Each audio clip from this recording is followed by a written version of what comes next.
Story of Maths with the Open University at open2.net.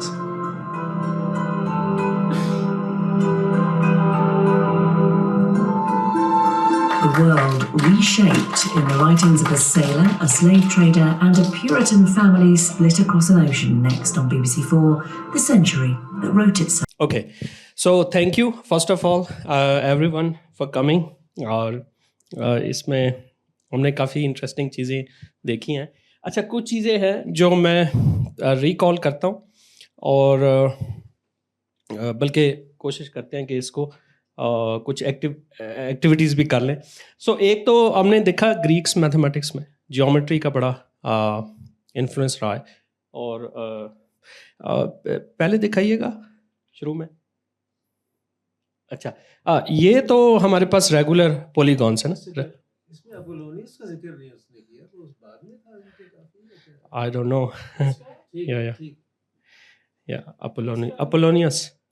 Okay, सो देखिए, ये तो regular हमारे पास पॉलीगॉन्स है ना, जो हमने डॉक्यूमेंट्री में भी देखी है. और इनके अंदर बड़ी ज़बरदस्त किस्म की सिमेट्रीज हैं. और इसको ज़रा पॉज कीजिएगा, मैं थोड़ा सा इसको एक्सप्लेन कर दूं. सो रेगुलर पॉलीगॉन्स हमें पता है वो क्या है, कि जिसमें आपके पास ये जो साइड्स होती हैं सबकी इक्वल होती हैं, एंगल्स भी इक्वल होते हैं, और हर वर्टेक्स पे मतलब same number of edges meet कर रहे होते हैं. और ये 2D के अंदर होते हैं, ठीक है. और ये कितनी होती हैं? फॉर एग्जांपल अगर मैं एक क्वेश्चन पूछूं इस हवाले से, तो कितनी हो सकती हैं पॉसिबल? एनीवन? इन्फिनिट. ओके, क्योंकि ये जो 2D शेप्स हैं ये इन्फिनिट चलती हैं, ठीक है. So there are infinite 2 dimensional regular polygons. अब क्वेश्चन ये है कि 3D में अगर हम चले जाएं तो क्या हो सकता है. तो 3D में हमने जैसे डॉक्यूमेंट्री में देखा, जो रेगुलर शेप्स थी वो उनको हम कहते हैं प्लेटोनिक सॉलिड्स. और वो कितनी थी? वो 5 ही हैं, ठीक है. अब ये एक बड़ा इंपॉर्टेंट रिजल्ट था, क्योंकि एलिमेंट्स की जो बुक थी, जो यूक्लिड की बुक थी एलिमेंट्स, उसमें जो लास्ट एक प्रूफ था वो यही था, जिसमें कि यह कि 5 प्लेटोनिक सॉलिड्स हैं. अब ये एक बड़ा इंटरेस्टिंग प्रूफ है, जिसको मैथमेटिक्स में बड़ा हम वैल्यू करते हैं और इसको समझने की कोशिश भी करते हैं कि ये कैसे, मतलब just why there are just 5. और इससे रिलेटेड कुछ और थ्योरीज भी इंटरेस्टिंग हैं. तो थोड़ा सा आगे जाइएगा. इसको खैर इसके ऊपर तो बहुत सारी गेम्स हम खेल सकते हैं इस तरह की, जिसमें अप टू इन्फिनिटी सर्कल पे पहुंच जाएंगे. और हाँ, इधर रोकिएगा. सो अब ये हैं हमारे पास 5 प्लेटोनिक सॉलिड्स. और इससे रिलेटेड फिर और भी थ्योरीज थी. ये जो पहली शेप है टेट्राहीड्रन है, और इसको वो फायर के साथ एसोसिएट करते हैं. इसी तरह जो ऑक्टाहीड्रन है, जो एक्चुअली आई थिंक टेट्राहीड्रन से ही बनी है. ऑक्टाहीड्रन भी, हाँ, ऑक्टाहीड्रन जो है वो 2 टेट्राहीड्रन को मिलाने से ऑक्टाहीड्रन पे आप पहुंच जाते हैं. और वो काइंड ऑफ रिप्रेजेंटेशन थी एयर की. और उसके बाद नेक्स्ट है क्यूब, जो अर्थ को रिप्रेजेंट करती है ग्रीक्स की इस थ्योरी में, और या थ्योरी ऑफ एवरीथिंग में. और जो वाटर है उसको रिप्रेजेंट किया गया है आइकोसाहीड्रन, जिसकी 20 फेसेस है. और लास्ट में पूरा यूनिवर्स है, जिसको रिप्रेजेंट करते हैं डोडेकाहीड्रन के. अच्छा, इस आगे हम इनको ना एक दूसरे में नेस्ट कर सकते हैं. जैसे हमने पहले देखा 2D के अंदर जो शेप्स थी, हम एक दूसरे के अंदर नेस्ट कर सकते हैं, मीन इंस्क्राइब कर सकते हैं. तो इनको भी ऐसे किया जा सकता है. अब इससे अगला स्टेप क्या हो सकता है, क्योंकि इससे आगे हमारी बात नहीं हुई, ठीक है ना. हमने 5 प्लेटोनिक सॉलिड्स तो देखी, और इसके प्रूफ के हवाले से भी जिक्र हुआ. लेकिन वर्स नेक्स्ट मीन इससे अगला क्या लेवल है, वो है 4D. अब 4D में कितनी रेगुलर शेप्स बन सकती हैं? ये एक इंटरेस्टिंग क्वेश्चन जो जोमीटर्स जो हैं वो स्टडी करते रहे हैं। तो ये उनकी फाइंडिंग थी। एक्चुअली 4 डायमेंशंस में आपके पास 6 है एक्चुअली, ठीक है। और ये एक बड़ा इंटरेस्टिंग वे है जिससे आप इनको कंस्ट्रक्ट करते हैं। और मतलब 5 टेट्राहीड्रन को एक ख़ास तरीके से मिला दें तो ये वाली हाइपर टेट्राहीड्रन बन जाएगी। इसी तरीके से हाइपर क्यूब है वो 8 डिफरेंट क्यूब से बनेगी, लेकिन ये 4 डायमेंशनल्स है। अब 4 डायमेंशंस को इमेजिन करना पॉसिबल नहीं है, 3D में भी नहीं है। अब ये तो हम इसको प्रोजेक्ट कर रहे हैं 2D के अंदर, तो इसलिए बहुत सारी क्लियर नहीं हो रही, but anyway still it looks very symmetric and interesting. और इसी तरह उससे आगे है हेक्सा डेकाहीड्रन जिसमें 16 टेट्राहीड्रा हैं, और ये 120 सेल है, इसे समटाइम्स 120 सेल्स भी कहते हैं। और 600 टेट्राहीड्रन्स इसके अंदर 600 टेट्राहीड्रन्स बनती हैं। तो ये हाँ 4D के अंदर जस्ट ये 6 और रेगुलर शेप्स है, ठीक है, 4 डायमेंशंस के अंदर, ठीक है। मीन जो उसी तरह जैसे हम 2D से 3D पे आए, 3D से आ गए। इन्हें वैसे जनरल जो टर्म यूज़ होती है वो पॉलीटॉप्स होती है, पॉलीटॉप्स, ठीक है। अब लेकिन mathematicians are not restricted to just 6, they want to go as much as they can. तो अब यही है कि 5 डायमेंशंस में कितनी हो सकती हैं, ठीक है। कभी किसी ने सुना इस हवाले से 5 में कितनी हो सकती हैं, 6 में कितनी हो सकती हैं? हाँ, कॉक्सिटर। सो डोनाल्ड कॉक्सिटर एक बड़ा वेल नोन कैनेडियन मैथमेटिशियन था। उसने इन चीज़ों को बड़ी डिटेल में स्टडी किया। उसे किंग ऑफ इन्फिनिट स्पेस भी शायद कहा जाता है, या फिर एक बुक थी उस हवाले से। तो उसने ये चीज़ें स्टडी की बड़ी डिटेल में। तो जो 5 डायमेंशंस हैं, 6 डायमेंशंस अप टू इन्फिनिटी, उन सब में 3 ही है, ठीक है। ये एक इंटरेस्टिंग रिजल्ट है, ठीक है। 5 डायमेंशंस में जो रेगुलर पॉलीटॉप्स हैं वो 3 ही हैं, 6 में भी 3 है, 7 में भी 3 है।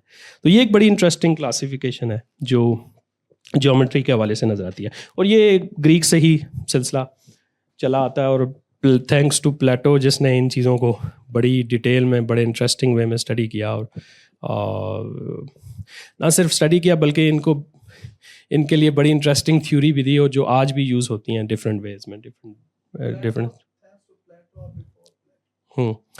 यस, आप माइक लीजिएगा। अच्छा, आगे जाइएगा थोड़ा सा, आगे क्या है हम देखते हैं, इससे आगे क्या था। सो ये एक इंटरेस्टिंग चीज़ थी, I would like to mention कि ताकि आप एक सीक्वेंस कंप्लीट हो इसमें। हाँ, इनकी अगर हम एनिमेशंस देखना चाहें तो ये हम इसको इस तरीके से भी देख सकते हैं, लेकिन स्टिल डिफिकल्ट। अच्छा, ये केपलर का इस हवाले से एक मॉडल था, जो केपलर एक बड़ा एक मशहूर एस्ट्रोनॉमर था जिसने इन चीज़ों को स्टडी किया, और यूनिवर्स के हवाले से भी जो डिफरेंट मॉडल्स थे एस्ट्रोनॉमी के हवाले से उनमें यूज़ किया। तो उसकी एक बुक है, आई थिंक मिस्टीरियम कॉस्मोग्राफिकम 1915-1906। ये न्यूटन से पहले की बात, जिसमें उसने केपलर्स लॉज और आई थिंक ये चीज़ें डिस्क्राइब की थी। तो उसमें भी एक्चुअली उसने इन्हीं जो सॉलिड्स हैं 5 प्लेटोनिक सॉलिड्स, उनके हवाले से एक मॉडल बनाया था। और इसमें अच्छी बात यह है कि ये एक बड़े इंटरेस्टिंग वे में ना नेस्टेड है, ठीक है। और जिस तरह पॉलीगॉन्स हम एक अच्छे तरीके से एक नेस्टेड कर सकते हैं, इस तरह ये 5 प्लेटोनिक सॉलिड्स भी कैसे कर सकते हैं, ठीक है। तो ये एक उसका मॉडल था। अब इससे रिलेटेड एक एनिमेशंस भी है, वो ज़रा दिखाइएगा ताकि थोड़ा सा एक आइडिया हो जाए कि ये कैसे एक दूसरे के अंदर नेस्टेड है 3D के अंदर। ओके, सो ये एक इंटरेस्टिंग एनिमेशन है इस हवाले से। तो सबसे शुरू में हमारे पास डोडेकाहीड्रन है, फिर ये क्यूब है, और क्यूब के अंदर ये टेट्राहीड्रन है, ठीक है। और टेट्राहीड्रन के बाद ये ऑक्टाहीड्रन है, ठीक है, और इसके बाद अंदर आई डोंट नो ये आइकोसाहीड्रन है क्योंकि 20 इसके ट्राइंगल्स आती हैं, ठीक है। तो आई थिंक सारे ही हो गया, कोई मिसिंग है 1 2 3 4 5, सो इनको हम दोबारा जो है ना इनसाइड इंस्क्राइब भी कर सकते हैं। So this was quite interesting way. अच्छा, अब चूँकि कुछ बच्चे भी हैं तो मैं ये चाह रहा था कि हम एक एक्टिविटी और कर लें ताकि थोड़ा इंटरेस्टिंग हो जाए। आप मेरी हेल्प करेंगे ज़रा माइक पकड़ते हुए, क्योंकि वो मुझे हाथों से एक्सप्लेन करनी पड़ेगी। अच्छा, अब इसको ऊपर कर लें। अच्छा, हमने जब बेबीलोनियंस का पार्ट देखा जिसमें हमने उनके मैथमेटिक्स के हवाले से चीज़ों को जब देखा, तो लाइट ऑन करनी है, तो वो देखा था कि बहुत सारे उनका जो नंबर सिस्टम है वो बड़ा इंपॉर्टेंट है, और वो नंबर सिस्टम हम आज भी यूज़ करते हैं टाइम के हवाले से भी, और हाँ बेस नंबर 16, और या इसके अलावा वो जो काउंटिंग करते थे हाथ से, ठीक है, वो भी उनका बड़ा इंटरेस्टिंग मेथड था जो कि डॉक्यूमेंट्री में एक्सप्लेन भी किया गया है। लेकिन एक और इस तरह का मेथड है जो मैं आपको एक्सप्लेन करता हूँ काउंटिंग के लिए, आप लोगों के लिए इंटरेस्टिंग होगा। वो है हाथों से हम कैसे एक डिफरेंट वे से काउंटिंग कर सकते हैं। इट्स मोर लाइक एबाकस, ठीक है, और बाकस थ्रू फिंगर्स। तो हम शुरू करते हैं। मैं आपसे पूछूंगा, अच्छा इसमें ये है कि अब हमने वही रिप्रेजेंटेशन करनी है, तो जो राइट हैंड साइड होगा यहाँ से शुरू करते हैं। तो ये जो आपका लेट्स से फिस्ट है, ये 0 को रिप्रेजेंट करेगा, ठीक है, तो इसको हम 1 कहेंगे, ठीक है, इसको 2 कहेंगे, इसको 3, इसको 4, 5 के लिए क्या करना पड़ेगा? नहीं, पूरा 9, इसको हम 5 कहते हैं, ठीक है। जो थंब होगा ना ये 5 होगा, ओके, समझ आ गया आपको? 0 1 2 3 4 और 5, ठीक है। अब 6 कैसे रिप्रेजेंट करेंगे? तो ये 5 और 1 6, ठीक है, 7 8 और ये 9, ठीक है। अब ये यूनिट्स हैं आपके 0 से 9, आप राइट हैंड से रिप्रेजेंट करेंगे, ठीक है। अब लेफ्ट हैंड साइड पे आ जाएं। अब लेफ्ट हैंड साइड पे ये 10, मतलब आप टेंस वाले हमने नंबर्स देखने हैं, ये 10 हो जाएगा, ठीक है। ये क्या होगा? 20, ठीक है, ये 10, ये 20। आप इसको ऐसे भी देख लें क्योंकि ये लेट्स से ये 0 है और ये 1 है, तो 1 और 0 10 हो जाएगा, ठीक है। तो ये 20 हो जाएगा, ये 30, ये 40। अब 50 के लिए क्या करना पड़ेगा?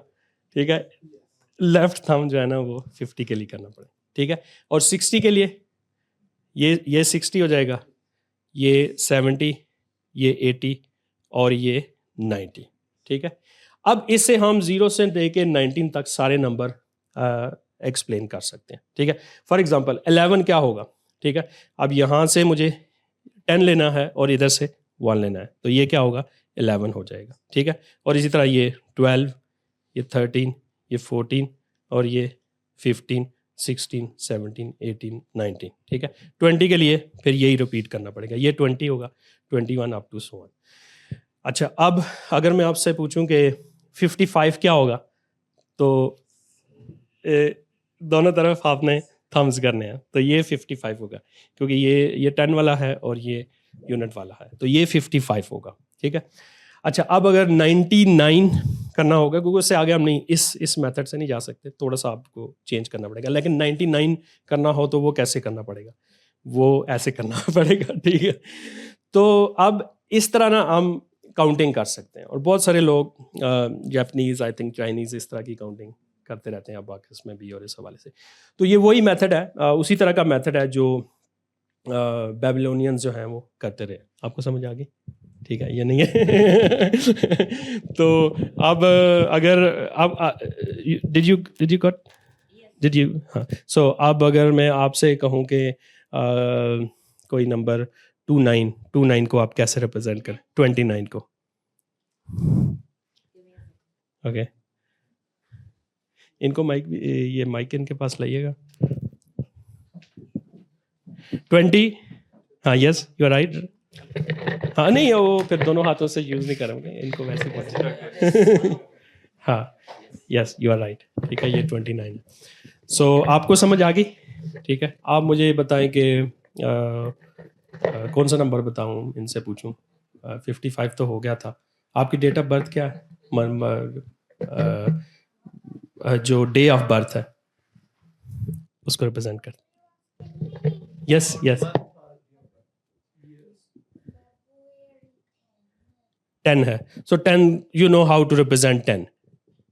10 कैसे रिप्रेजेंट करेंगे? जस्ट वन, जस्ट वन से, ठीक है। तो आप आपसे पूछ लेते हैं 49 आप बताइएगा 49 कैसे रिप्रेजेंट करेंगे? 49 हाँ 4 और 9, ठीक है। हाँ 9 है, ठीक है। तो ये बड़ा अच्छा सिंपल काउंटिंग सिस्टम था जो हमने इस हवाले से देखा। वैसे प्लान तो मेरा ये भी था कि हम म्यूज़िक के हवाले से भी एक एक्टिविटी करें। आई डोंट नो वो फैसल है या नहीं, वरना उससे हम ये एक्टिविटी भी कर सकते थे। मैथमेटिक्स और म्यूज़िक का जो कनेक्शन जो पाइथागोरस ने फाइंड किया था जब वो आई थिंक कोई ब्लैक स्मिथ के पास से गुजर रहा था, तो उसकी आवाज़ से उसने देखा कि यहाँ कुछ एक काइंड ऑफ हार्मोनिक साउंड है, तो इसके अंदर कोई पैटर्न है। तो वहाँ से फिर उसने इसको नंबर्स के साथ, रैशनल नंबर्स के साथ जो है वो कनेक्ट किया, और फिर एक अपनी थ्योरी ऑफ एवरीथिंग दी कि everything is number and rational, everything is rational. लेकिन इस थ्योरी में प्रॉब्लम आ गया, ठीक है। हिपोसिस ने इसमें इस बिलीफ सिस्टम को शटड कर दिया, काइंड ऑफ ब्लास्फेमी कर दी कि नहीं ऐसा नहीं है। There are also some numbers के जो इरैशनल नंबर्स हैं, और वो हम उससे भी कर सकते हैं।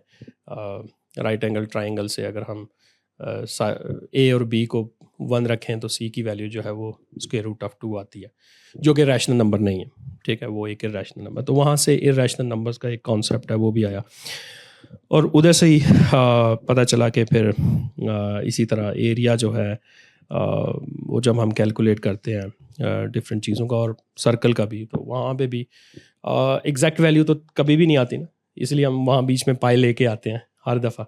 और पाई चूँकि फिक्स नहीं है, वो एक इरैशनल नंबर है, और उसकी डेसिमल जो रिप्रेजेंटेशन है वो कभी ख़त्म नहीं होती। तो इसलिए जो थोड़ी बहुत स्मॉल चेंजेस आती हैं वो शायद इसी वजह से आती हैं कि जब आप डिफरेंट साइज़ के सर्कल्स लेते हैं, लेकिन वो पाई के अंदर एडजस्ट होते जाती हैं, ठीक है ना। उस हिसाब से स्मॉल सर्कल लें या उससे बड़ा सर्कल लें, उसमें एरिया आप उसी तरीके से कैलकुलेट करते हैं। तो ये एक इंटरेस्टिंग स्टोरी है इस हवाले से मैथमेटिक्स की, जो जानना ज़रूरी है, क्योंकि मैंने जो एजुकेशन सिस्टम में हमारा ये होता है कि हम बच्चों को चीज़ें तो मेमोराइज़ करने पे लगा देते हैं, लेकिन somehow they don't know कि ये चीज़ें आई कैसे हैं, ठीक है। जो एक मिसिंग इसमें बड़ा इम्पॉर्टेंट फैक्टर होता है, वो ये हमें पता नहीं होता, ठीक है, क्योंकि ये डेवलपमेंट बड़े ही एक लॉन्ग प्रोसेस से हुई है। शुरू में बहुत प्रैक्टिकल एप्लीकेशंस थे, जिन्हें वर्ड प्रॉब्लम्स हम कहते हैं, जो बच्चों को सिखाते तो हैं स्कूल में, लेकिन जैसे जैसे थोड़ा सा आगे एडवांस होता है और जब वो अलजबरा बीच में आ जाता है, XY आ जाता है, तो बच्चे फिर घबराना शुरू हो जाते हैं। हम भी जब स्कूल में थे तो हम भी घबराते थे कि ये कहाँ से X और Y आ गए हैं। पहले बड़ी मुश्किल से वर्ड प्रॉब्लम सॉल्व हुए हैं, अब ये सारी बातें X और Y। अब ये ग्रीक्स का कमाल था, ग्रीक्स का, और फिर बाद में क्योंकि उन्होंने बड़ा डिडक्टिव सिस्टम बना लिया और प्रूफ्स का बड़ा अच्छा एक प्रोसेस बना दिया, जो यूक्लिड का काम था। फिर एक मैथमेटिक्स को बड़ा एक्जियोमेटिक कर दिया। फिर यही चीज़ फिर बाद में जब अलजबरा आ गया, अल-ख्वारिज़मी और इन लोगों के बाद, तो ये बहुत ज़्यादा एब्स्ट्रैक्ट होना शुरू हो गया, ठीक है।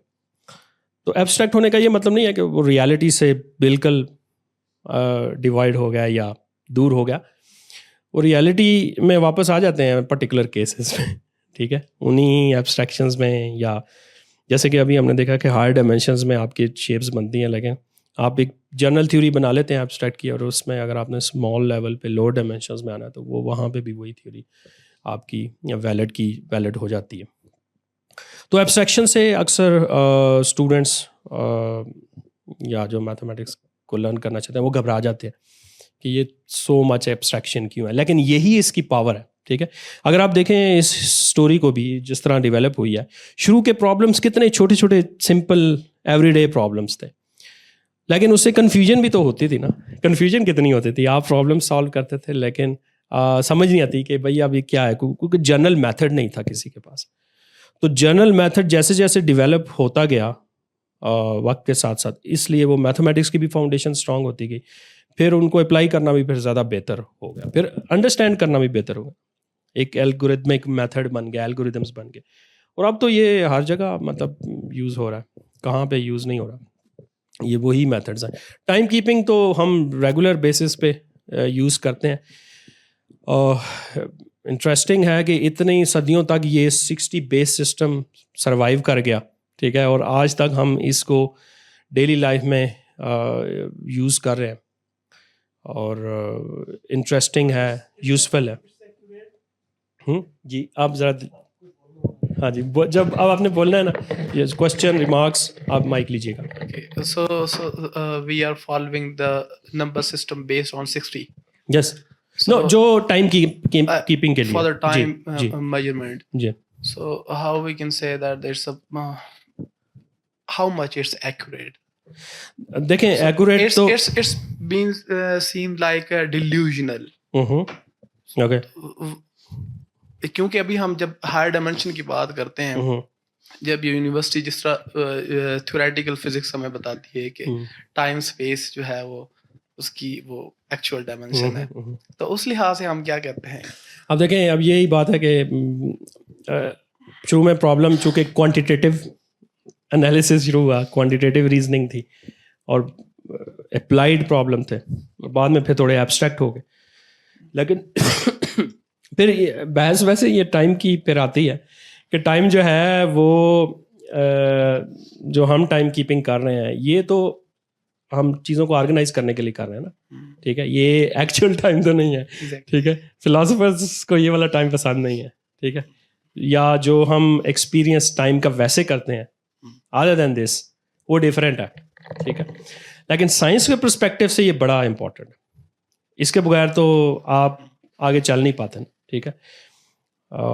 स्पेस और टाइम का जो कॉन्सेप्ट इस तरह डेवलप हुआ, जो भी सदियों से एब्स्ट्रैक्ट वे में भी और फिलोसॉफिकली भी वो तो सही रहा, ठीक है।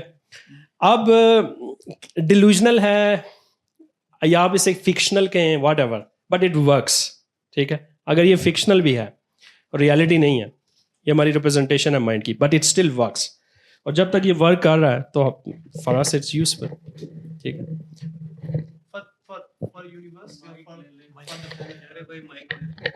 फॉर अंडरस्टैंडिंग द यूनिवर्स, ठीक है।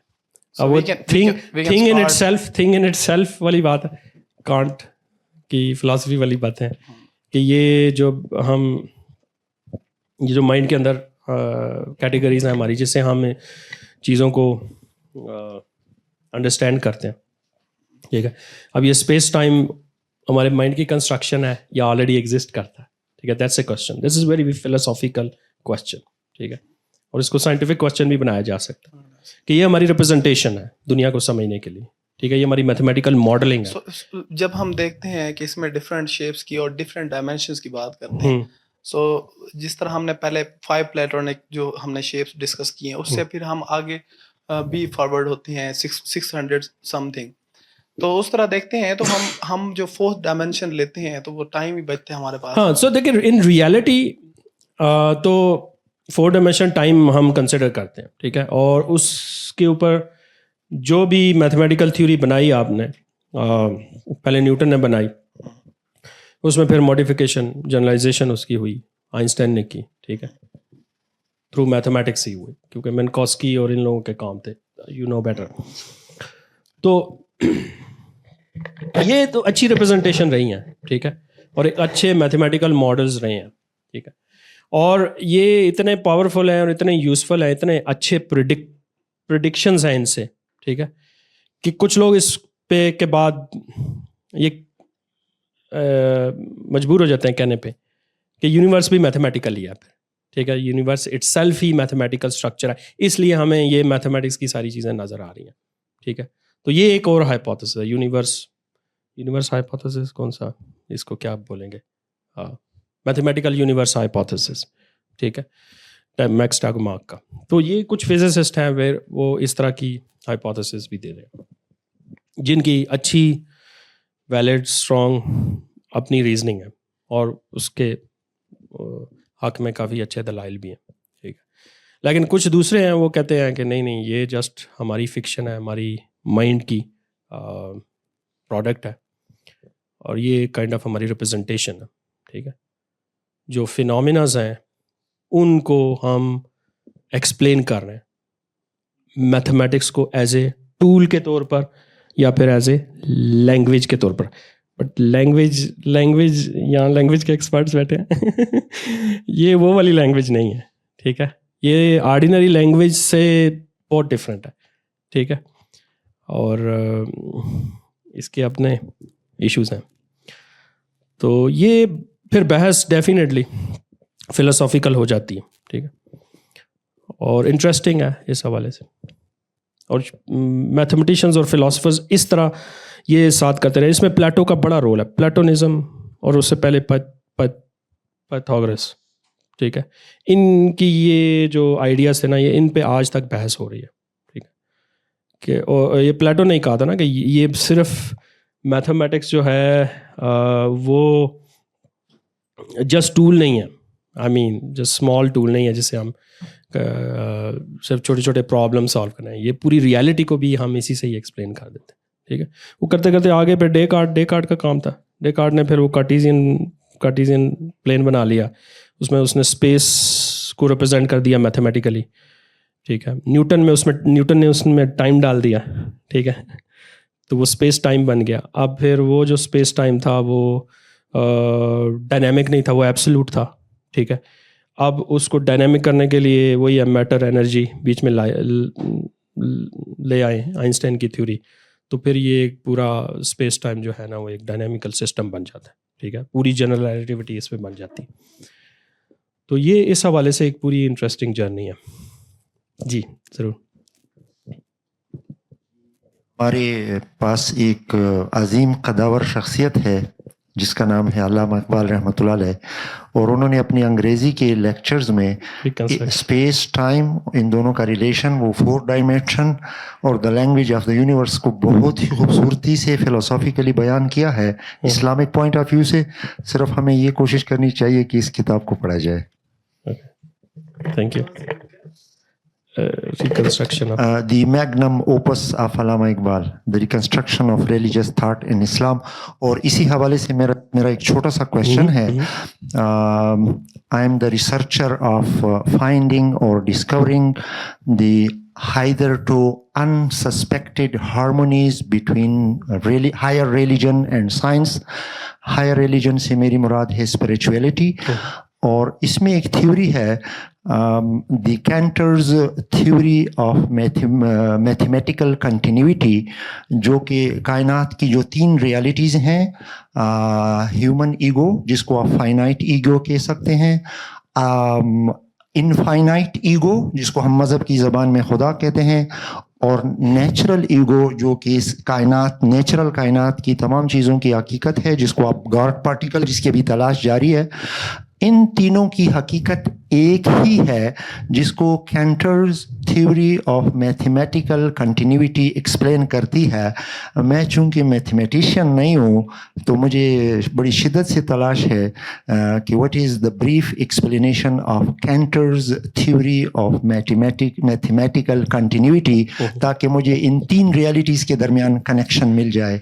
और इस बात का जिक्र आपकी डॉक्यूमेंट्री में 47वें मिनट में वो एक घुंघराले बालों वाली खातून जिसका रिग्रेटफुली मैं नाम हम नोट न कर सका, उन्होंने इसका बाकायदा वो जिक्र आया कि मैथमेटिक इज़ अ टूल और a way of finding the ultimate reality, wording और माई ओन, मैं इस तरह की एक चीज़ मैंने पिक की थी.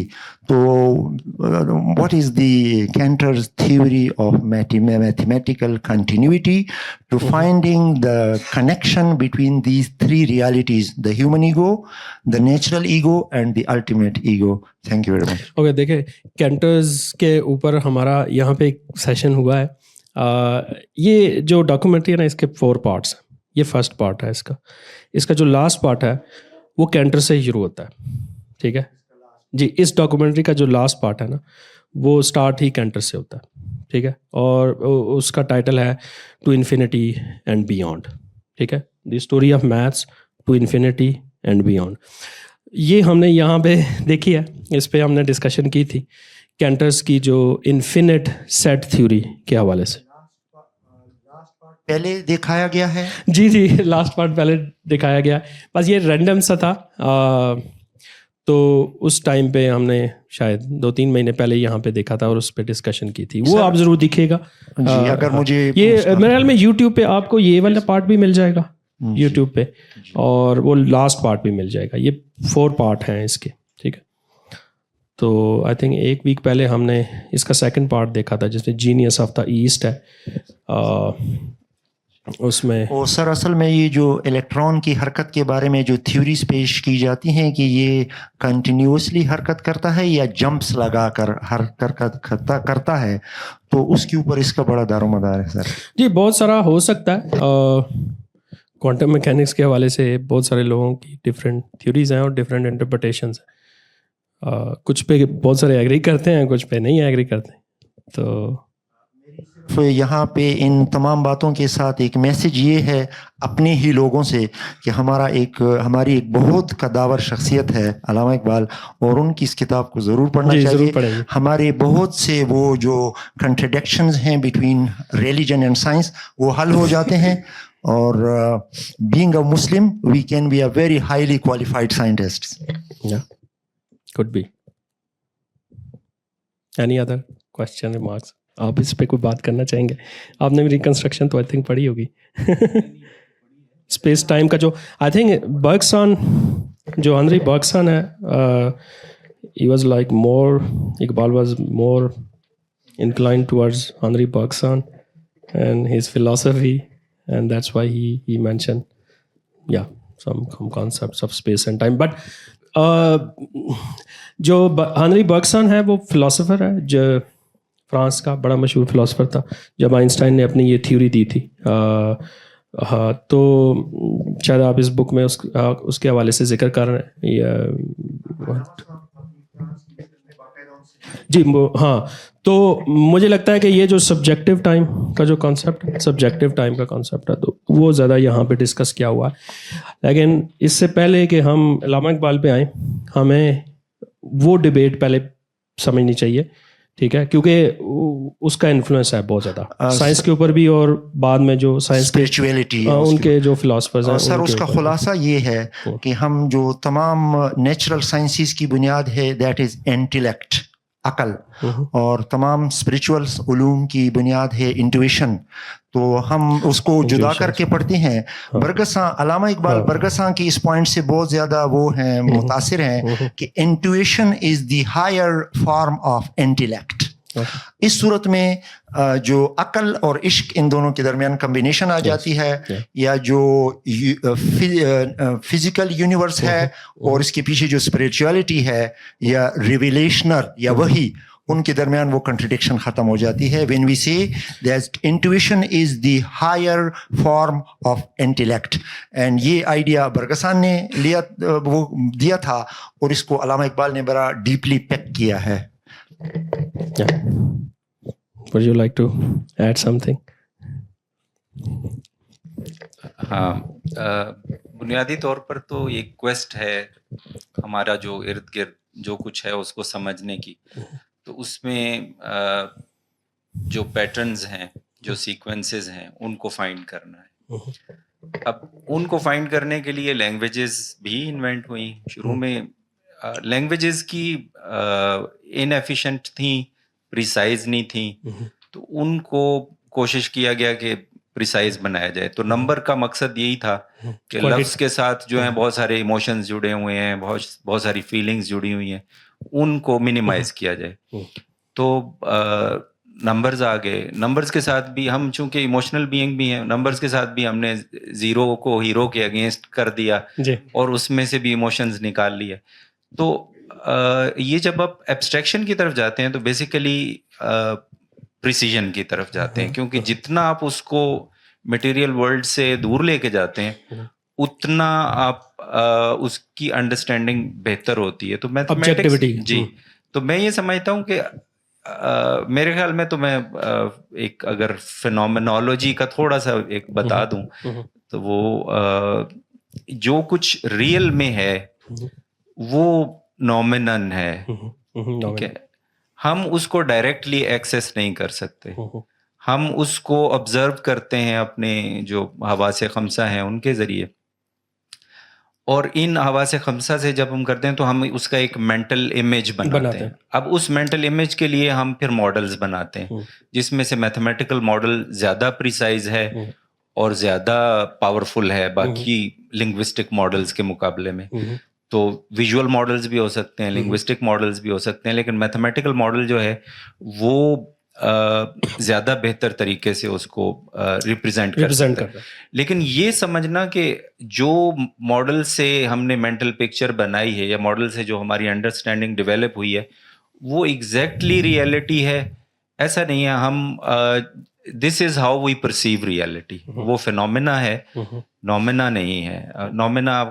फिनोमेना को समझ लेंगे वो हमारी परसीव्ड रियलिटी है, और फिर उस परसीव्ड रियलिटी के लिए हमने रिप्रेजेंटेशनल सिस्टम्स बनाए हैं, और उनमें से अभी तक मेरा ख्याल है मोस्ट पावरफुल मैथमेटिक्स ही है। ठीक है। तो ये क्वेस्ट है और ये चलती जा रही है, और ये इसमें वो अब उसको जब नाम देते हैं, जब स्पिरिचुअलिटी कहते हैं, रियल कहते हैं, नॉमिना जो भी कहेंगे ना, तो वो असल में imprecise way of describing the world, तो वो कभी भी हल नहीं हो पाएंगे, सब्जेक्टिव है। हाँ, अलबत्ता उसको जितना हम प्रिसाइज करते चले जाएंगे उतना ही शायद कभी हम बेहतर अंडरस्टैंडिंग, हमारी अंडरस्टैंडिंग बेहतर होती चली जाएगी। मसलन अभी आर्टिफिशियल इंटेलिजेंस पे अक्सर हम ये समझ रहे होते हैं कि यार ये मशीनें कैसे सोच सकती हैं, ये तो प्योरली इंसान काम कर सकते हैं। अभी तक हालांकि वो करके दिखा भी रहा होता है, फिर भी हम कह रहे होते हैं कि नहीं, ये थिंकिंग नहीं है। उसकी वजह ये है कि हमारी जो अंडरस्टैंडिंग है लैंग्वेज के एतबार से, तो उसको हम यूनिक समझते हैं कि जी इंसान के पास ये है, बाकी जानदार जो है वो या बाकी मशीनों के पास ये नहीं है। लेकिन इसी को जब आप मैथमेटिकल रिप्रेजेंटेशन दे देते हैं तो आपके लार्ज लैंग्वेज मॉडल्स जो हैं वो टेंसर पे उसकी कंप्यूटेशन करके तो वो एक अंडरस्टैंडिंग डेवलप कर रहे हैं विच इज़ मैथमेटिकल अंडरस्टैंडिंग, और उसको फिर हम कन्वर्ट करके लैंग्वेज में दोबारा हमें लग रहा है कि यार ये तो बड़ी अच्छी ट्रांसलेशन कर रहा है एक ज़ुबान से दूसरी ज़ुबान। हालांकि वो ज़ुबान के जो हमारे अल्फाज हैं उनकी मैथमेटिकल रिप्रेजेंटेशन है जिसके ऊपर आप मैथमेटिकल कंप्यूटेशंस लगा के वही सारा काम कर रहे हैं जो हम लैंग्वेज में कर रहे होते हैं। तो इसीलिए मशीन ट्रांसलेशन भी हो रही है, इसीलिए समराइजेशन हो सकती है, इसीलिए आप उसके लिए अंडरस्टैंडिंग का लफ्ज़ ना इस्तेमाल करें, लर्निंग का कर लें, ट्रेनिंग का कर लें। लेकिन बेसिकली लैंग्वेज के अंदर जो छुपे हुए पैटर्न्स हैं वो पैटर्न्स हम उनको फीड नहीं कर रहे, कॉपी नहीं कर रहे, वो डिस्कवर मशीन कर रही है। किस बुनियाद पे? मैथमेटिक्स की बुनियाद पे। और मतलब आर्टिफिशियल इंटेलिजेंस के पीछे तो असल में टेंसर कंप्यूटेशन है और तो कुछ भी नहीं है, या मैथमेटिकल रिप्रेजेंटेशन है। तो ये मेरा ख्याल है हमारी जो क्वेस्ट है ये अभी नेक्स्ट लेवल पता नहीं कब नेक्स्ट लेवल पे पहुंच गई। Thank you, nice, yeah nice to hear this all. अस्सलाम वालेकुम सर, मेरा ताल्लुक चार्टर्ड अकाउंटेंसी से है। ऑल्दो मेरा मैथ का बैकग्राउंड ऐसा सच कोई नहीं है, लेकिन मैं एफएससी लेवल तक काफ़ी अच्छा स्टूडेंट था मैथ का। तो अब जब ये एआई और एमएल वगैरह तो उसमें इंटरेस्ट पैदा हुआ है तो मैथ को थोड़ा बहुत मौका मिला है। तो मैं समझता था मैं मैथ का काफ़ी अच्छा स्टूडेंट हूँ, लेकिन अब जब वो रियल वर्ल्ड में वो मसले आ रहे हैं और उनको जब हम सॉल्व करने बैठते हैं ना, तो लिटरली मैं अभी भी 4 क्लास की बुक खोल के बैठा होता हूँ कि यार ये कंसेप्ट कैसा था। तो मेरा क्वेश्चन सर ये जो मैथमेटिकल कॉन्सेप्ट्स है, मैं कैलकुलस उस लेवल की बात नहीं कर रहा, बेसिक छोटे लॉगरिथम्स वगैरह या कुछ स्टैटिस्टिकल कॉन्सेप्ट, हम इसको डेली लाइफ में यूज़ क्यों नहीं करवा पा रहे अपने बच्चों से? मतलब करिकुलम में भी ऐसा कुछ नहीं है। मैं आपको छोटी सी मिसाल देता हूँ, रिसेंटली मैंने छोटा सा काम किया था, यूलर नंबर ई जो है, बिलीव मी, उसने मेरा वो डे टू डे एक्टिविटीज़ में मैं उस यूज़ कर रहा होता हूँ और उसने मेरा काम इतना आसान किया होता है ना, मैं कहता हूँ यार ये हम इस तरह क्यों नहीं करवा पाते अपने बच्चों से।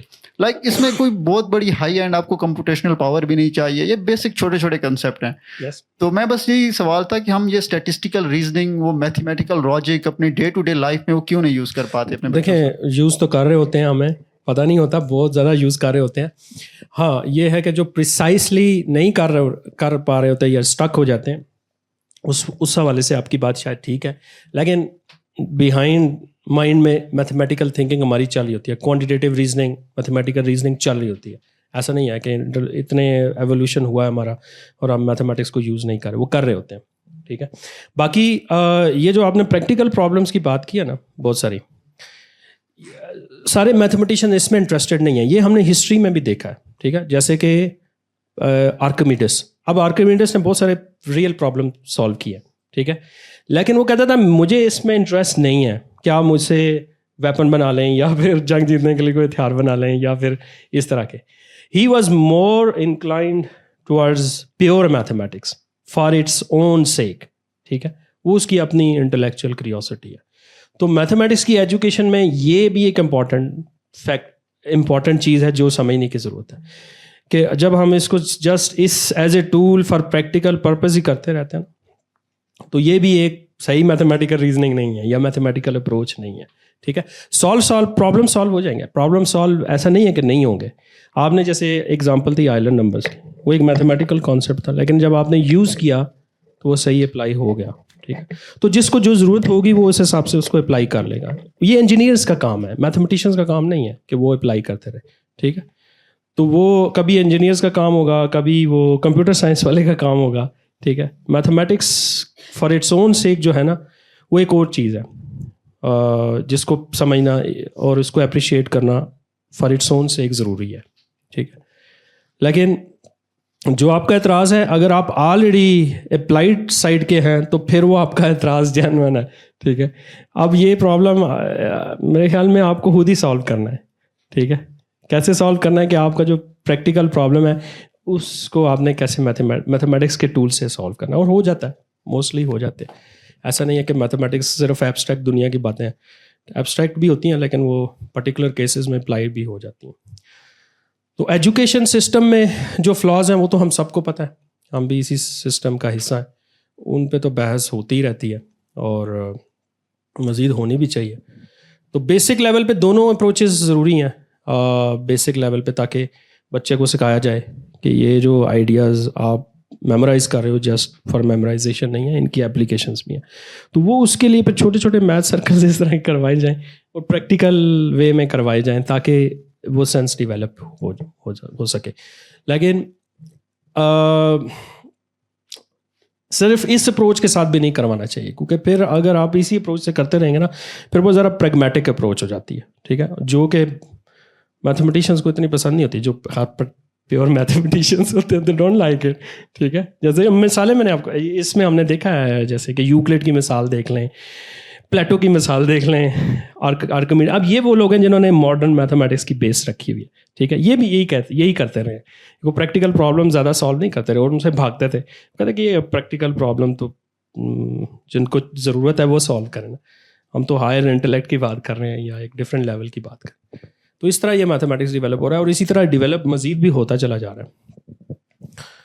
तो दिस इज़ माय अस्सलाम वालेकुम। मेरा क्वेश्चन ये है कि जब बेबीलोनियन और इजिप्शियन, इनके दरमियान में यूनिट्स नहीं थे, सब कुछ एक ही बेस में था, एक ही यूनिट में था, तो फिर उस वक़्त हमारे यहाँ पे डिफ्रेंशिएशन कैसे हुई लेंथ के दरमियान, वॉल्यूम के दरमियान, एरिया के दरमियान, जबकि सब यूनिट सेम है, सब बेसिस सेम है, तो फिर पाइथागोरस और आर्किमिडीज से इन्होंने सिलेंडर्स के वॉल्यूम्स इन नहीं स्पेस का जी, उनका मेथड डिफरेंट था। बेबीलोनियन से उनका मेथड डिफरेंट था। बेबीलोनियंस भी स्मॉल कैलकुलेशंस में ही इंटरेस्टेड थे, जो मुझे इससे समझ आया।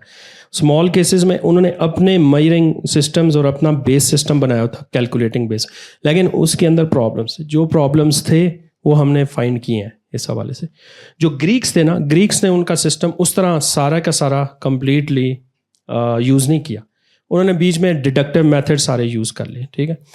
मिसाल के तौर पे जो एक एग्जांपल हमने देखी कि स्फीयर है, उसका आपने वॉल्यूम कैलकुलेट करना, ठीक है।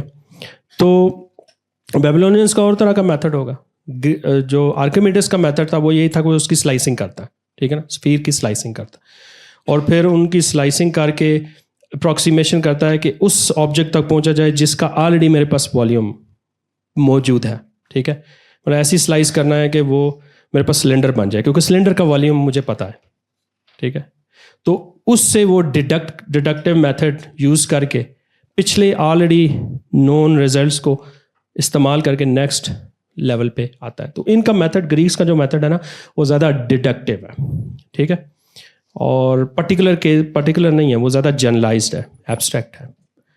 तो जो प्रॉब्लम्स होते रहे हैं ना, जैसे आपने शायद फील किए हैं, दैट्स गुड, क्योंकि ऐसा ही शायद हुआ है, क्योंकि हर सिस्टम में प्रॉब्लम थे तभी वो सिस्टम नहीं सर्वाइव किए, ठीक है। और आपके पास जो प्रॉब्लम्स फेस होते रहे, आपको उससे बेहतर सिस्टम की ज़रूरत पड़ती रही, ठीक है, और बेहतर सिस्टम फिर बनते भी रहे, जो कैलकुलेटिंग के बेहतर सिस्टम है। और आज भी हमारे पास जो स्टैंडर्ड कैलकुलेशंस के बहुत सारे सिस्टम्स हैं, वो भी मेरा नहीं ख्याल कि वो कोई यूनिवर्सल है, वो भी मैन मेड ही है ना, ठीक है।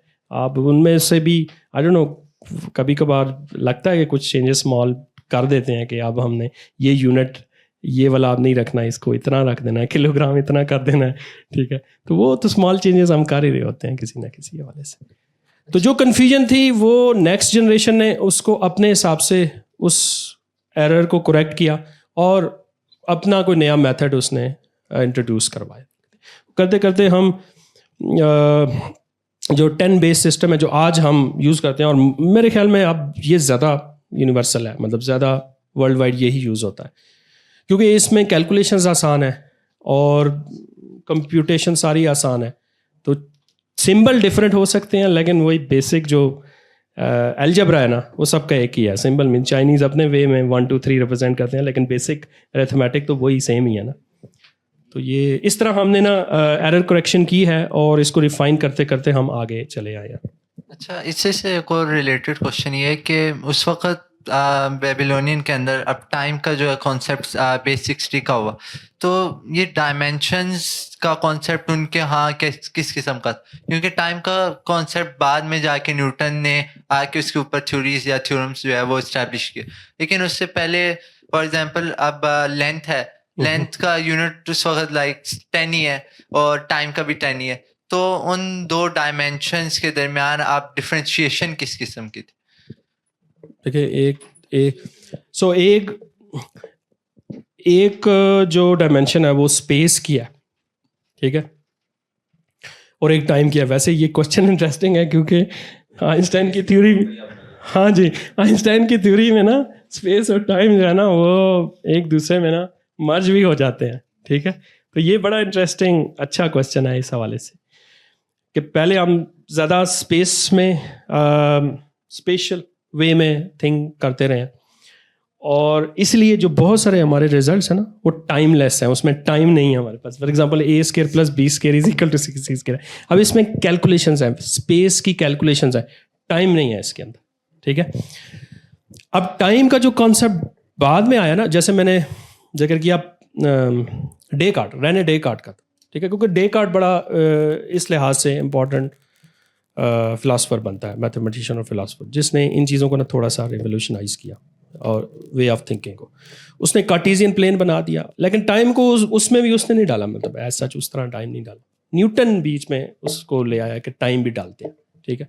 तो जब आपका टाइम बीच में आ गया ना, तो फिर आपके अंदर जो मूवमेंट्स होगी ना, आप स्पेस टाइम के अंदर, उसको अब आपने कैलकुलेट करना, ठीक है। तो वो सिस्टम ज़्यादा डायनामिकल हो गया। अब इसे हम कहते हैं कि ये एक पैराडाइम शिफ्ट था सोच के अंदर, जो डेकार्ट के बाद फिर न्यूटन, और न्यूटन के साथ ही लाइबनिज, इन्होंने ये एक बड़ा ज़बरदस्त पैराडाइम शिफ्ट किया जो ग्रीक्स के हवाले से भी नहीं था और पीछे हमें नहीं मिला। ठीक है, तो ये मैथमेटिक्स के इस हवाले से ये बड़े इंटरेस्टिंग पैराडाइम शिफ्ट्स थे। ठीक है, तो न्यूटन के बाद फिर वो आइंस्टाइन का जो पैराडाइम शिफ्ट है, आज तक हम उसी में ही रह रहे हैं, उसमें से अगले लेवल पे जाने की कोशिश कर रहे हैं, लेकिन उसमें जो प्रॉब्लम्स हैं वो नहीं होते। एक प्रॉब्लम ब्लैक होल की वजह से आता है, लेकिन हमारे पास उसका अभी तक कोई सोल्यूशन नहीं है। तो एक नया पैराडाइम शिफ्ट हमें चाहिए जो हमारे नए क्वेश्चंस जो अराइज हुए हैं, बहुत सारे प्रॉब्लम्स हैं, उनको एड्रेस करेगा। तो दिस इज़ आप history of mathematics, history of science को हम इस तरह पैराडाइम शिफ्ट्स के तौर पे देख सकते हैं।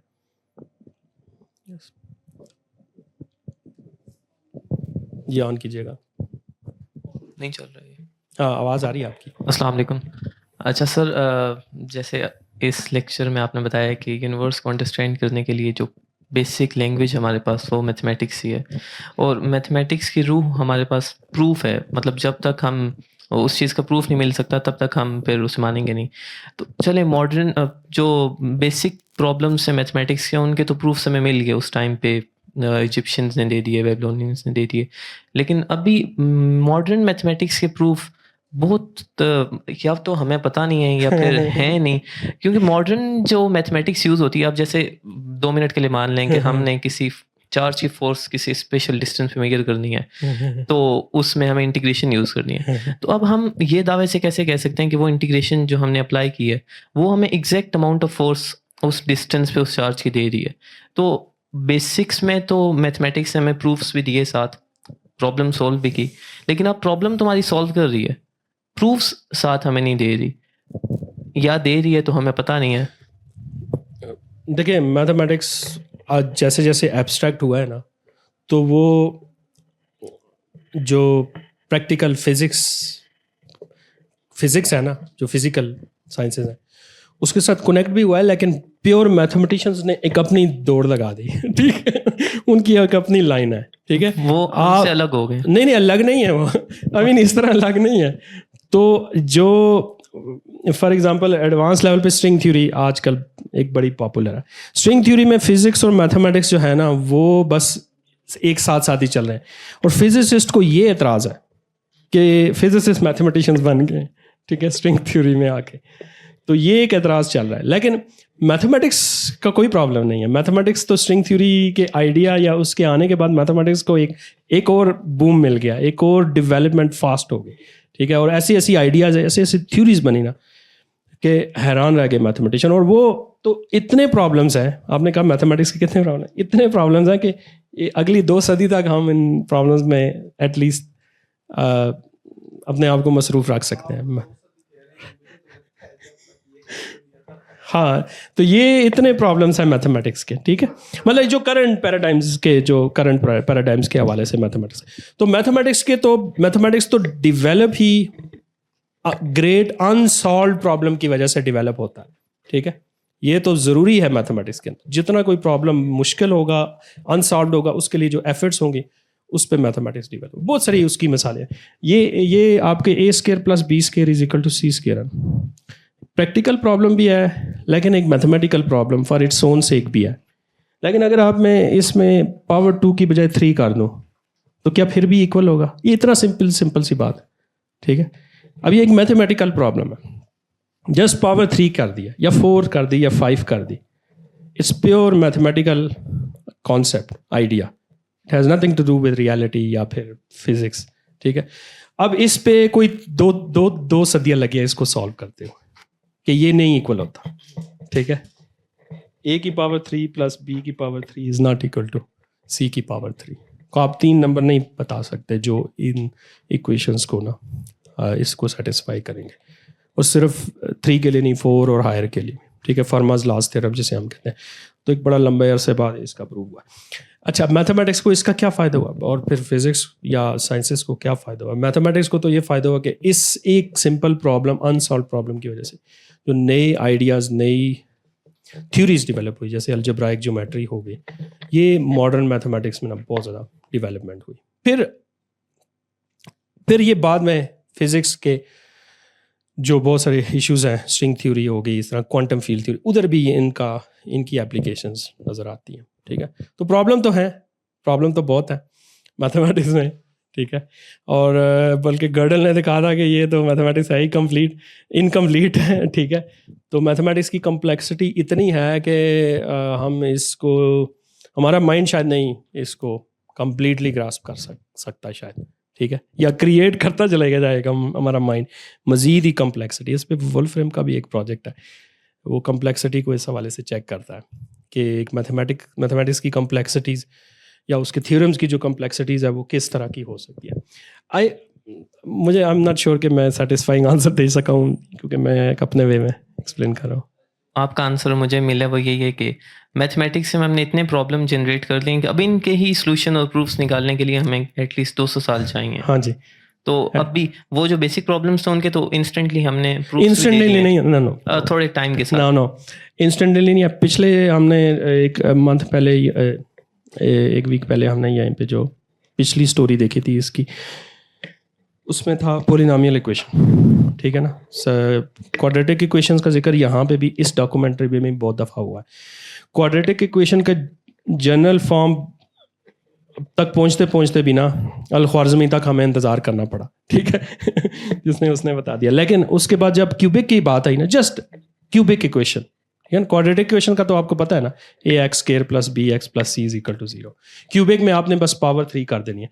अब जो 3rd डिग्री पॉलिनोमियल इक्वेशन है, इसका फार्मूला कैसे निकालना है, ये कितना सिंपल प्रॉब्लम है, इस पे भी 2 सदियाँ लगी हैं ठीक है, कि 3rd डिग्री इक्वेशंस का जनरल फार्मूला फाइंड करना है। जैसे कि अल-ख्वारिज़मी या उससे पहले जो एक मेथड है कि ax² + bx + c हो, तो हम फ़ौरन 2 रूट्स निकाल लेते हैं। क्यूबिक के लिए जनरल फार्मूला निकालते भी 2 सदियाँ लगी हैं। इसी तरह 4th डिग्री और 5th डिग्री पे तो मैथमेटिशियंस फंस गए इतने, फिर आखिर में पता चला कि ये पॉसिबल ही नहीं है। ठीक है, तो मैथमेटिक्स का इतना स्मॉल स्टेप भी ना बाज़ दफ़ा 1 डिग्री से दूसरी डिग्री तक जाने के लिए भी ना समटाइम्स आपको इतना अरसा लग सकता है। सही है, मतलब अभी तक हमने मैथमेटिक्स में इतने पंगे ले लिए हैं कि अब उन्हें सॉल्व करते हुए, रैप अप करते हुए बहुत ज़्यादा टाइम लग जाएगा। जी, तो आप क्यों चाहते हैं कि मैथमेटिक्स कंप्लीट हो जाए मतलब ताकि हमारा काम खत्म हो जाए, हम छोड़ दें ये बातचीत करना? नहीं, तो ये मैथमेटिक्स तो जल्दी डेवलप ही हुआ है इसी वजह से, कंप्लीट हो ताकि हम एडवांस लेवल पे भी जाए ना। नहीं complete, so what do you mean by classical complete हुआ तो तब क्वांटम आ सका ना। तो एक चीज को हम फुली अंडरस्टैंड कर सकेंगे तब उसकी कोई नई क्लासिकल कंप्लीट नहीं हुआ, कंप्लीट क्लासिकल भी नहीं है, क्वांटम भी नहीं है। ठीक है, क्लासिकल के अंदर जो प्रॉब्लम्स थे उनको हमने एड्रेस किया है क्वांटम लेवल पे। अब क्वांटम लेवल पे भी जो प्रॉब्लम्स हैं उनके लिए भी हमें कुछ नया मैथमेटिक्स, कुछ कहते हैं मैथमेटिक्स चाहिए। ठीक है, वो कहते हैं अब किस तरह का नया मैथमेटिक्स लाएं। ठीक है, कोशिश कर रहे हैं लेकिन नहीं हो रहा। तो पहले इस पुरानी जो मैथमेटिक्स है हमारी, इसकी पूरी अंडरस्टैंडिंग हो जाए, इसके प्रूफ्स वगैरह मिल जाए, फिर हम कोई एडवांस मैथमेटिक्स नहीं, वो मिल चुके हैं। मतलब आपके पास पुरानी ही नहीं, पुरानी तो है ही नहीं। इस डॉक्यूमेंट्री में भी जिक्र हुआ था, ये जो थ्योरम है ये पुराना है, 2500-2000 साल पुराना है, 2500 है, ये आज भी वैलिड है और आज भी एडवांस लेवल पे यही यूज़ होता है। आप एडवांस लेवल मास्टर्स एमफिल की क्लासेस में देखें, आपको बार बार यही पाइथागोरस थ्योरम डिफरेंट वे में सामने आ जाता है। तो इन्हीं के ऊपर सारी चीज़ें हमने बिल्डअप की हुई हैं। ठीक है, तो मॉडर्न इस हवाले से अभी इसी की थोड़ी सी जनरलाइजेशन करेंगे तो ये जनरल रिलेटिविटी में भी इसी तरह की बातें हैं। ये आखिरी सवाल के बाद तो मुझे भूल ही गया कि मैं कहना क्या चाह रहा था। मैं कुछ और बात करना चाह रहा था। मेरे ख्याल में तो जो आपने भी कहा कि ये हमारे माइंड की भी लिमिटेशंस है ना। देखें, एक तो हमारी ऑब्जर्वेशन बड़ी लिमिटेड थी पहले, और अब टेलीस्कोप नहीं होती थी, माइक्रोस्कोप नहीं होती थी, हम आंखों से ही जो कुछ देखते थे। तो आसमान पे देखते थे चांद की हरकत, और बेबीलोनियन को पता था कि ये 12 महीने जो हैं वो अगर 12 और 60 और वो टाइम है बेसिकली वो भी ऑब्जर्वेशन पे बेस्ड था, ठीक है। ये भी आपकी ऑब्जर्वेशन है, ये 5 उंगलियां इधर हैं, 5 इधर हैं, कोई भी परफेक्ट नहीं है ना, डेसिमल सिस्टम परफेक्ट है ना, ये सब आर्बिट्ररी हैं, इनमें से आप कोई भी यूज कर सकते हैं। लेकिन हो क्या रहा है, ये इवॉल्व हो रहा है। एक तो हमारी ऑब्जर्वेशन का स्कोप जो है वो बढ़ रहा है, ठीक है। पहले स्पेस से क्यों शुरू हुआ, मेरे ख्याल में इसलिए क्योंकि सबसे ज़्यादा जो हमारी सेंस स्ट्रांग है, विजुअल है, तो नंबर भी बुनियादी तौर पर नंबर लाइन पे ही हम बच्चों को पढ़ाना शुरू करते हैं, वो तो एब्स्ट्रैक्शन में बाद में आप जाते हैं। फिर स्पेस पे आ गए, फिर आप एरिया जो है वो भी स्पेस है, मतलब आप ग्रेजुअली चीज़ों की कम्प्लेक्सिटी को बढ़ाते गए, जूं जूं आपकी ऑब्जर्वेशन कॉम्प्लेक्स होती गई। अब हमारा इंटरेक्शन मशीनों के साथ भी है, अब हमारे पास टूल्स इतने पावरफुल हैं कि हमारी ऑब्जर्वेशन जो है वो भी काफ़ी ब्रॉडन होती जा रही है। तो उसी तरह हमारे ये जो टूल्स हैं और जो रिप्रेजेंटेशनल मॉडल्स हैं वो भी इवॉल्व होते जा रहे हैं। जो मतलब जितनी हम एब्स्ट्रैक्शन में जाएंगे उतने ही हमारे ये टूल्स जो हैं वो इम्प्रूव होते जाएंगे, और जितना हम स्टिक करेंगे कि जी इसको अप्लाइड होना चाहिए और यहाँ का होना चाहिए, उतना हम उसको लिमिटेड बनाएंगे। प्रॉब्लम ये है एजुकेशन, इसका ये बच्चे का सवाल एक ये भी था कि ये हम स्कूल में क्यों नहीं पढ़ाते। स्कूल का प्रॉब्लम ये है कि आपको स्टैंडर्डाइज टेस्ट चाहिए, आपने स्टेप वाइज जो है ना, अगर आप मेंटल मैथ मेरा बच्चा करता है तो उसके नंबर नहीं आते, क्योंकि वो टीचर कहता है नहीं एग्जैक्टली इसी स्टेप्स को ऐसे ही फॉलो करो, क्योंकि हम उसे एक मैथमेटिकल हैबिट जो है वो फॉर्म करना चाह रहे होते हैं। वो एक हर्डल बन जाती है। मतलब शुरू में बच्चों को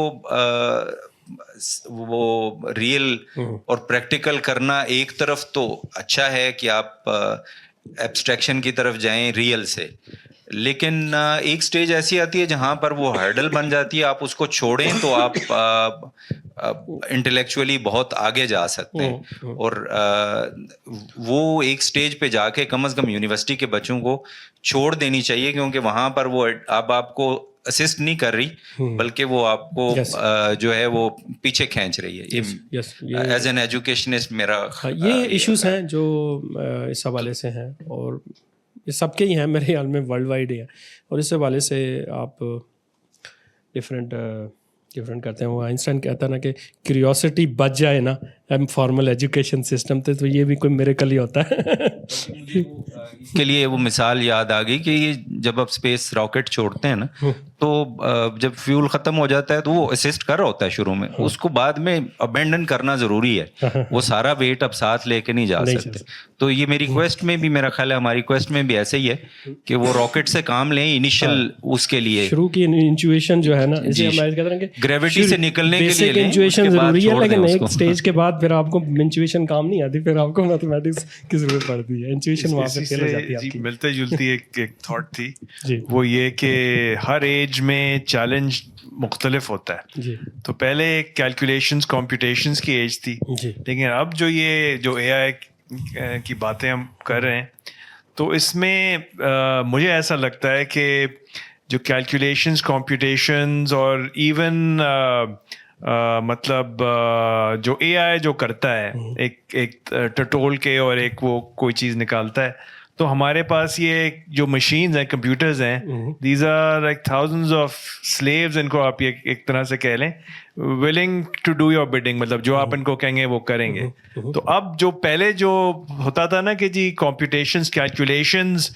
वाज द चैलेंज, अब मुझे ऐसा लगता है कि ये चैलेंज है कि AI क्या डिज़ाइन किया जाए टू सॉल्व आवर प्रॉब्लम, और इस तरफ हम जा नहीं रहे, हम वो पीछे ही उसमें फंसे हुए हैं, कैलकुलेशंस कंप्यूटेशंस की दुनिया में फंसे हुए हैं, और हम उसको छोड़ नहीं रहे, और हम इस तरफ जा नहीं रहे कि जी हमारे पास अब जो ये जो आया, हमारे पास ये जो मतलब पावर है, इसको ऑप्टिमली इस्तेमाल कैसे किया जाए। You are right. सो ये मैथमेटिशियंस भी इस पे बात करते हैं। कुछ लोगों ने शुरू में मैथमेटिक्स के पर्सपेक्टिव से भी रेजिस्ट किया, लेकिन कुछ ने कहा कि नहीं इसको डेवलप भी हमने मैथमेटिक्स बेसिस पे किया है, तो इससे भी तो मैथमेटिक्स के प्रॉब्लम सॉल्व किए जा सकते हैं। ठीक है, तो वो कितने किए जा सकते हैं, कंप्लीट तो नहीं किए जा सकते हैं, गर्डल वाली बातें फिर बीच में आ जाएंगी, क्योंकि वही ह्यूमन इंटेलिजेंस फिर उसको तो फिर हम अभी तक उस तरह बीट नहीं कर सकते। तो ये तो फिर वो कॉन्शियसनेस और हार्ट प्रॉब्लम कॉन्शियसनेस में चले जाएंगे और ये बाकी सारी। अरे वो ये कि हम ये कहते हैं ना कि जी ये मैथमेटिक्स इज यूनिवर्सल लैंग्वेज है, और हम मैसेज भी जो एलियंस को भेजते हैं वो कुछ मैथ में ही भेज रहे होते हैं। लेकिन क्या हम उस मुझे पता नहीं है, मे बी आपको पता हो, कि वो जो हम मैसेज भेज रहे हैं वो उसको अपनी सिम्बोलॉजी से हटा के भेज रहे होते हैं, या क्योंकि हमारी भी जो हमने मैथ की अपनी एक लैंग्वेज तो बनाई है ना फॉर आवर ओन यूज, तो वो तो एलियंस को नहीं पता। हाँ, वो जो सिंबल्स हैं, यू आर राइट, सिंबल्स जो हैं वो अगर उनके पास कोई इस तरह की मशीनरी होगी जिसको वो डी कोड करेंगे, ठीक है, क्योंकि अंडरलाइंग जो लॉजिक है ना वो हम बेसिकली उसको एक्सप्लेन भेज रहे हैं। आई थिंक जो एक वॉयजर था कार्ल सेगान के वाले से, इस कोई स्टोरी है इस हवाले से कि उसने भी यही कहा था कि मैथमेटिक्स की लैंग्वेज में ना हम मैसेज सेंड करते हैं या एक वॉयजर के ऊपर लिख के देते हैं, सिंबल्स डिफरेंट डाल देते हैं। मतलब एक अगर मैथमेटिक्स का कोई मैसेज, मैथमेटिक्स का कोई इक्वेशन या आइडिया एक्सप्रेस कर देते हैं, चाइनीज़ में भी, उर्दू में भी, इंग्लिश में भी, तो आइडिया तो अंडरलाइंग एक ही है ना, सिर्फ उसकी रिप्रेजेंटेशन डिफरेंट है। तो फिर देखते हैं, अभी तक तो कोई जवाब नहीं मिला हमें, तो इसका मतलब ये है कि एलियंस नहीं है अभी तक। और ये भी टेरिफाइंग है कि हम फिर अकेले ही हैं, ठीक है। तो अगर एलियंस मिल गए तो वो फिर एक और टेरर होगा कि इसका मतलब फिर हम अकेले नहीं थे। तो ये इंटरेस्टिंग स्टोरीज हैं एस्ट्रोनॉमी के पर्सपेक्टिव से। जी लास्ट क्वेश्चन लेते हैं जी। जी sir, thank you very much, very intriguing. Sir मैं वो सिर्फ एक जनरल सजेशन और एक you can call it a question as well, कि we generally talking about mathematics around us, तो जो एक ह्यूमन बॉडी, इसके अंदर जो मैथमेटिक्स है, इसको जो एक साइंस जैसे आप कह रहे हैं ना कि pure mathematics doesn't want to get into pragmatic stuff, तो जो मेडिकल साइंस है वो बड़ी स्ट्रगल कर रही है ह्यूमन बॉडी को मैनेज करने में। There is biomechanics, there is biophysics, so why isn't there such work on बायोमैथ्स?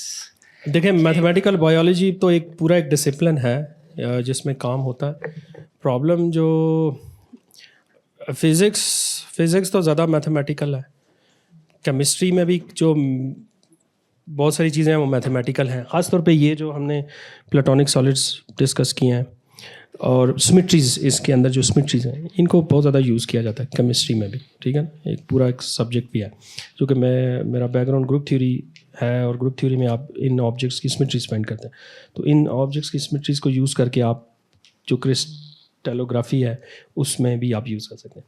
जो बायोलॉजी का प्रॉब्लम है ना वो वाकई हार्ड प्रॉब्लम है, हार्ड प्रॉब्लम है बायोलॉजी। और उसकी रीज़न है, उसकी रीज़न ये है कि बायोलॉजी के अंदर एक्सेप्शंस बहुत हैं, ठीक है, इसलिए हम every human being is so different. हाँ, बायोलॉजी के अंदर जो रैंडमनेस है ना जी, वो हमारे लिए मसला बनी हुई है, ठीक है।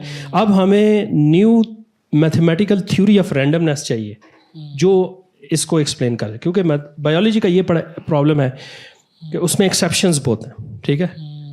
मैं और आप भी मतलब इक्वल, कोई एक फार्मूला नहीं है जिससे आप डिस्क्राइब हो जाएं और मैं भी डिस्क्राइब हो जाऊं, एक्सेप्शंस की बेस पे। डॉक्टर्स आर डूइंग दैट, ठीक है, actually they are generalising everyone. हाँ, नहीं, वो जनरलाइजेशन का ही प्रॉब्लम है, क्योंकि एक्सेप्शंस इसमें है। अब जब एक्सेप्शन, जो डार्विन का काम था ना, डार्विन के काम को इसलिए शायद अच्छा नहीं समझना कि उसने बीच में रैंडमनेस लाई आई है। वो कहता है ये तो रैंडम है चीज़ें, ठीक है। पुरानी जो थ्योरी है वो क्रिएशन वाली है कि सब चीज़ें क्रिएटेड है। तो अगर क्रिएटेड है तो फिर तो रैंडमनेस ही नहीं है ना, तो फिर तो आप मॉडल्स भी बना सकते हैं, लेकिन इसमें रैंडमनेस है और रैंडमनेस की वजह से बहस चल रही है। सर वो असल में वो रिस्क ये है कि वो इंसान जो प्योर मैथमेटिशियन है वो किसी डॉक्टर के हाथ चढ़ेगा तो वो फिर वो मैथमेटिशियन भी नहीं रहेगा, तो उसकी अच्छी सेहत नहीं रहेगी, तो वो how could he be a scientist? So the problem lies there. और the last thing I want to say है कि जो बच्चे हैं आजकल के, वो उनको अगर बायो मैथ्स के साथ शुरू किया जाए मैथमेटिक्स, तो I think they will understand their own body first, so much interesting mathematics within us. जी जी देखिए जवाब तो इसका यही है कि मैथ और बायोलॉजी या इवन ओवरऑल साइंस के जितने भी सब्जेक्ट्स हैं, जितने भी डिसिप्लिन हैं, ये एक दूसरे से बिल्कुल सेपरेट नहीं है, ठीक है। मैं चलें कह दिया होगा मैं प्योर मैथमेटिशियंस का भी दिल खुश करना है क्योंकि वो अपनी दुनिया में रहते हैं या वो ऐसे मैथ करना चाहते हैं, क्योंकि मैं भी ऐसा ही था या मैं भी ऐसा ही हूँ, ठीक है ना। I like mathematics for its own सेक। लेकिन ऐसा अदरवाइज़ ये नहीं है कि मैथमेटिक्स जो है बायोलॉजी में अप्लाई नहीं होता। रूल्स हैं बहुत सारी हैं, जेनेटिक इंजीनियरिंग में या जेनेटिक सीक्वेंसिंग में बहुत ज़्यादा रूल्स हैं। अब जो बायोलॉजी के इस दफ़ा जो लोगों को मिले हैं नोबेल प्राइज़ इस साल, वो AI मॉडलिंग है उसके अंदर सारी, ठीक है। तो अब अगर ये आर्टिफिशियल इंटेलिजेंस को हमने मैथमेटिकली कर दिया है तो फिर इसका मतलब यह है कि वो हमने मैथमेटिकल टूल ले आया ना वहाँ पे बायोलॉजी के अंदर, ठीक है। इसलिए अब इस पे ज़्यादा फोकस, ज़्यादा प्रैक्टिकल पर्सपेक्टिव में फोकस है। और सिर्फ इस तरह नहीं है, फिज़िक्स वालों को भी जो नोबेल प्राइज़ मिला है वो बड़े हैरान है कि ये AI को बहुत ज़्यादा जो है ना इम्पोर्टेंस मिल गई है इस हवाले से। तो अप्लाई तो हो रहे हैं, और अगर मिसालें और भी अगर आप पीछे भी देखें तो एक आर्टिफिशियल इंटेलिजेंस की जो अच्छी मिसाल है वो एलन ट्यूरिंग की ही है। एलन ट्यूरिंग का काम बायोलॉजी में भी है, वो मैथमेटिशियन भी है, वो साथ बायोलॉजी में भी उसका कुछ काम है, ठीक है।